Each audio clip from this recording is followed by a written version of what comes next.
पूज्य श्री उड़िया बाबा जी, ये हमारा जीवन रहा है। ये जो ग्रंथ है, ये जैसे कोई नशा करने वाला, मान लो जैसे अफीम या और नशा, वो उसके बिना जी नहीं सकता, ऐसे केवल इस ग्रंथ के बिना हम नहीं जी सकते थे। जहां कहीं जरा सा मानसिक बिछ, तत्काल कोई न कोई सूत्र एकदम काट के सब खत्म, शांत एकदम। ये हजारों सालों से संतों ने ईश्वर के रूप को दिखाया और जगत का मार्गदर्शन किया। हिंदुस्तान के ऐसे ही महान संतों में एक हैं उड़िया बाबा, जो आज भी अपने चमत्कारी स्वरूप से आम जन को दिशा दे रहे हैं। बोलो श्री उड़िया बाबा जी महाराज की जय। हमारे पूज्य श्री उड़िया बाबा जी महाराज कैसा जीवन जिए। जब ज्यादा भीड़ लग जाती थी ना महाराज जी के पास, तो स्थान छोड़कर चल देते थे। दूर रहना चाहिए। नंबर 12, परदोष दर्शन भगवत प्राप्ति में महान विघ्न है। नंबर 13, साधक को सांप्रदायिक झगड़ों में नहीं पड़ना चाहिए। निरंतर जप, पाठ, पूजन, ध्यान में ही समय बिताना चाहिए। नंबर 14, एकांत में रहने का अभ्यास करना चाहिए। निद्रा या आलस्य सतावे तो ऊंचे शब्द से सदग्रंथ पाठ अथवा भगवान नाम जप करना चाहिए।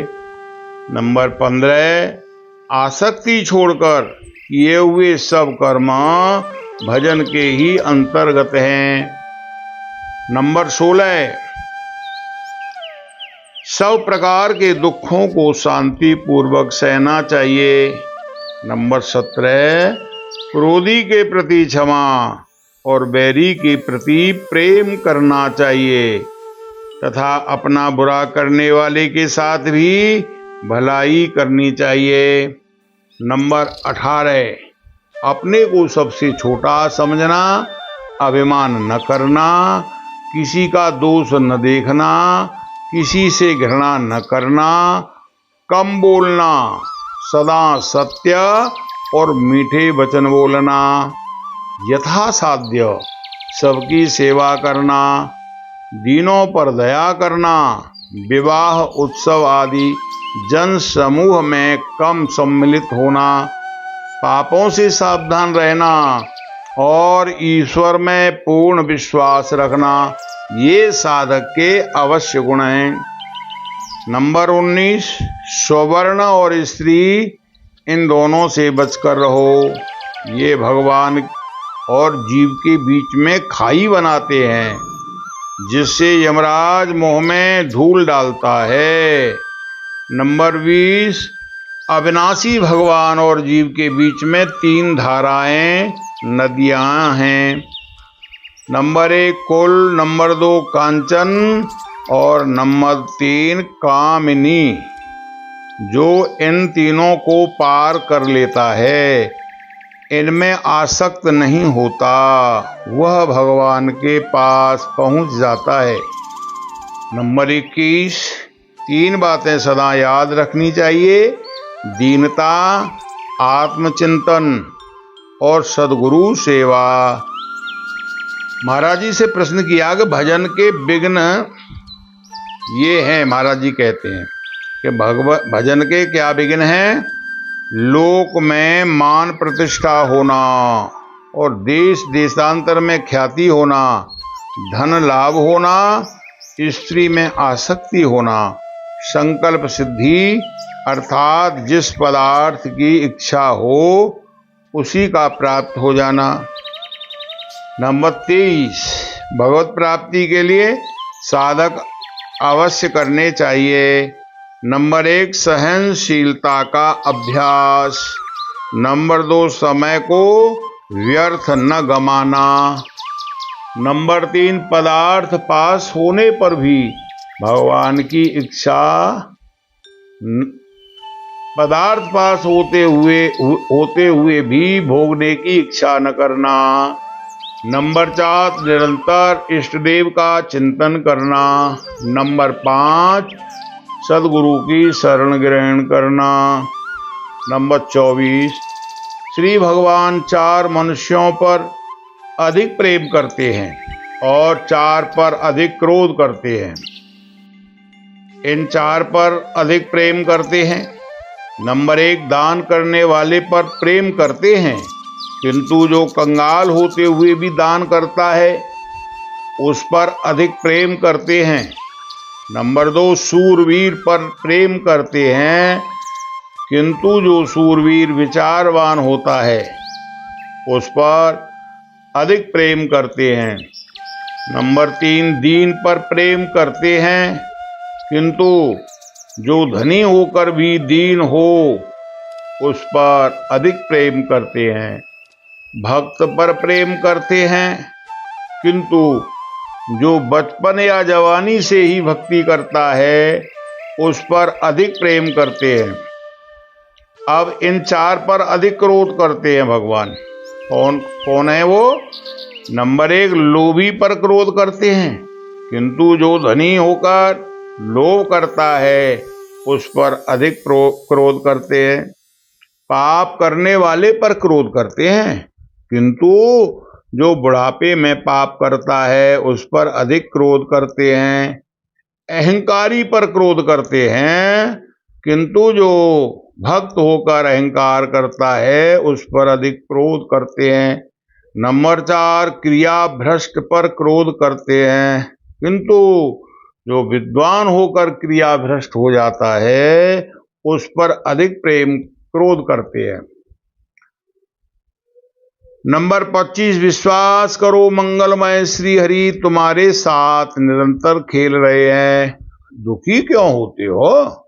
अरे दुखी होना अपने को आपको अविश्वास की अवस्था में डालता है। सारी परिस्थितियों की रचयिता ईश्वर ही है। जिन प्रभु ने तुम्हें पैदा किया है, जिन प्रभु ने तुम्हारे जीवन रक्षा के लिए नाना वस्तुओं की सृष्टि की है, जिन प्रभु ने सूर्य और चंद्रमा जैसी मनोहर दिव्य वस्तुएं दी हैं, वे ही प्रभु तुम्हें बुद्धि योग भी प्रदान करेंगे, किंतु आवश्यकता है सर्वतो भावे न अपने को उनके ऊपर छोड़ देने की, निछावर कर देने की। अपनी सारी अहंता और ममता को उन्हीं के चरणों में रख दो। अहंता और ममता दोनों ही बंधन हैं। बंधन में क्यों पड़े हो? अरे इस महादुखदायी बंधन को अपना महाशत्रु समझकर उतार फेंक दो। नंबर 26, जिस कार्य में भगवत चिंतन में कमी हो उसे कभी न करे। एक समय या 2 समय भूखे रहने से यदि भजन बढ़ता हो तो वह करना चाहिए। जहां तक हो खर्च कम करे, आवश्यकताओं को न बढ़ाए। विरक्त को तो मांगना ही नहीं चाहिए। साधु दाल रोटी मांग कर खा ले या गृहस्थ के घर में जा जो मिले उसी से निर्वाह कर ले। 27 नंबर पर महाराज जी कहते हैं कि जिसे अपना कल्याण साधन करना हो उसे 3 काम करने चाहिए: जप, ध्यान और स्वाध्याय। इन 3 कार्यों को नित्य नियम पूर्वक करते रहने से भक्ति, ज्ञान और वैराग्य की सिद्धि हो जाएगी। इसीलिए इन तीनों कार्यों में कमर कसकर लग जाना चाहिए। 28 नंबर, विचारवान पुरुष के लिए निंदा और स्तुति दोनों ही फूलों की तरह है। निंदा भी फूल है और स्तुति भी फूल है। दोनों की माला बनाओ और अनासक्त भाव से पहन कर चलो।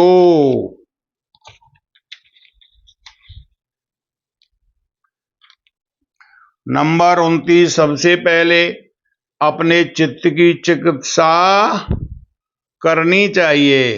काम क्रोध आदि से चित्त ही तो जल रहा है, अतः उसी को शांत करना चाहिए। नंबर 30, जो संसार की भक्ति करते हैं उन्हें संसार मिलता है, जो भगवान की भक्ति करते हैं उन्हें भगवान मिलते हैं। पुरुषार्थ है, इसे चाहे जिस ओर लगा दो।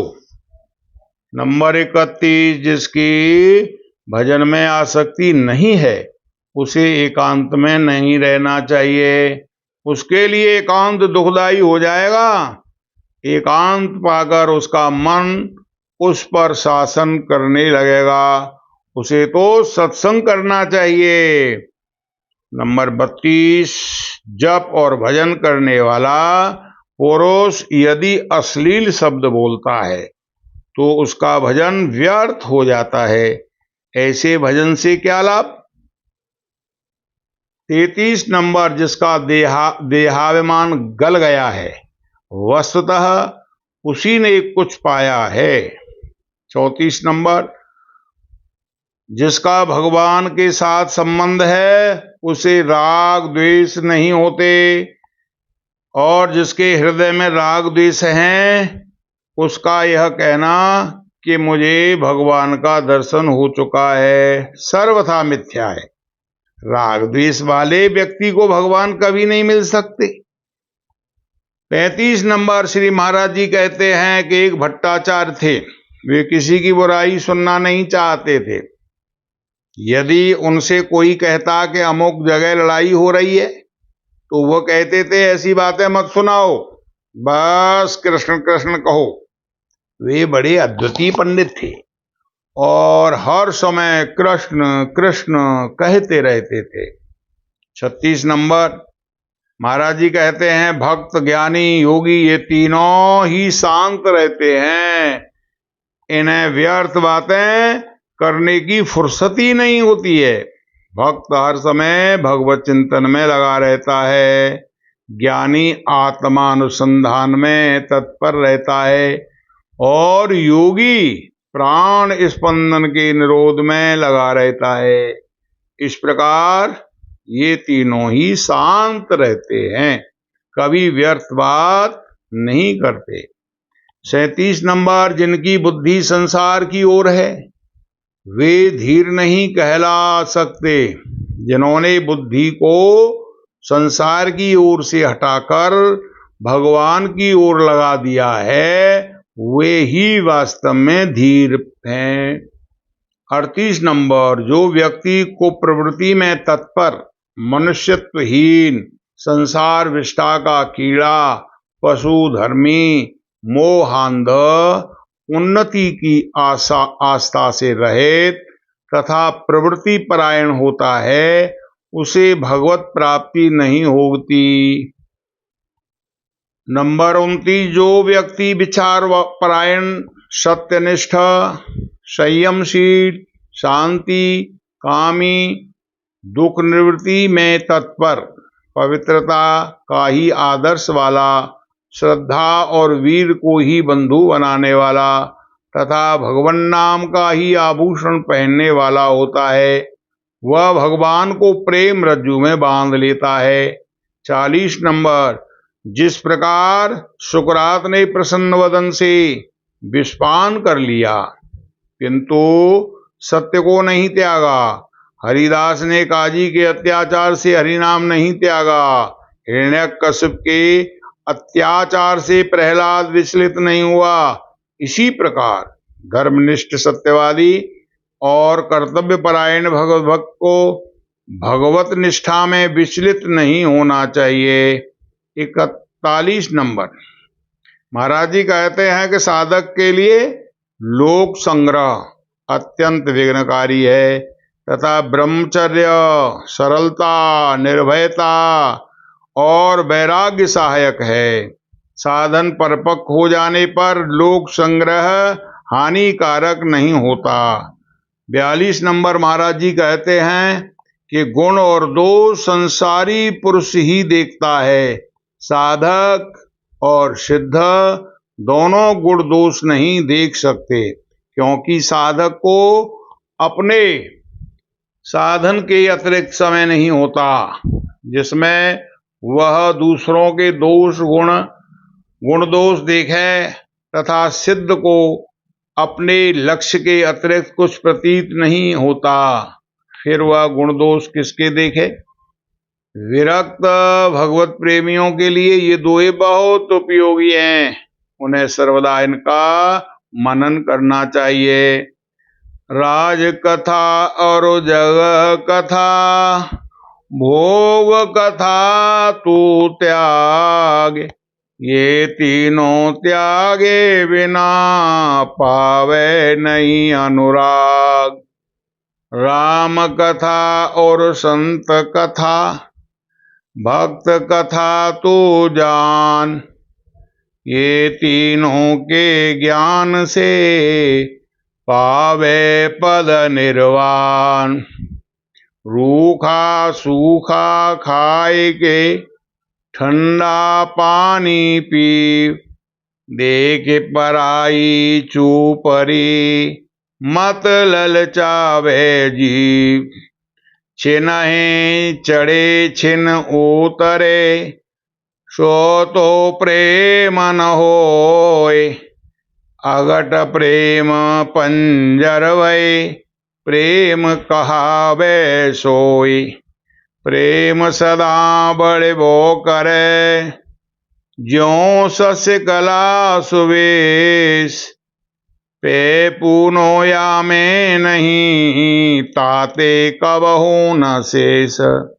एक नेम यह प्रेम को, नेम कै सबे छुट जाए। पे जो छाणे जान के, तहाँ प्रेम कछु नाय। 44 नंबर महाराज जी कहते हैं कि जिसका मन एकाग्र हो तथा जिसे विषय में आसक्ति और किसी नवीन विषय की इच्छा न हो, वही भगवान को प्राप्त कर सकता है। श्री महाराज जी कहते हैं 46 नंबर कि जिसके चित्त में राग द्वेष है, उसका चित्त हल्का ओछा हो जाता है और उसमें चंचलता बढ़ जाती है। बोलो प्रातः स्मरणीय पूज्यपाद श्री महाराज जी की जय। बोलो उड़िया बाबा जी महाराज की जय।